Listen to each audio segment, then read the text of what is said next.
Bene, quindi no, scusate un attimo perché chiudiamo formalmente la seduta del Consiglio regionale che riprenderà nel pomeriggio alle ore 14:30 con il punto all'ordine del giorno che prevede la discussione della legge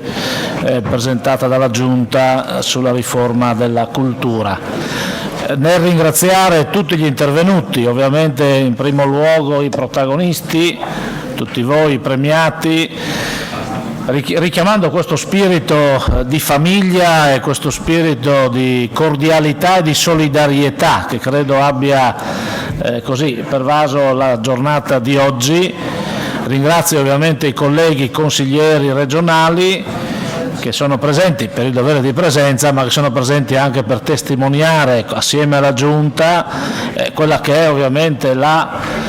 condivisione delle finalità e dello spirito della giornata odierna, che non è una giornata di commemorazione o commemorativa,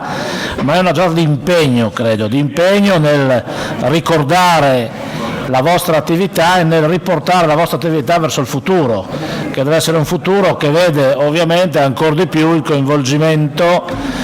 di tutta la presenza dei milioni di corregionali all'estero, questa grande patria che sta al di fuori della piccola patria, nella crescita e sviluppo della nostra regione e anche del nostro paese, l'Italia, che ne ha particolarmente bisogno in questo periodo. Quindi nel formulare di nuovo appunto i migliori auguri a tutti voi del rientro poi nei vostri paesi quando terminerete il periodo che mi auguro possa essere anche un periodo di permanenza nella regione,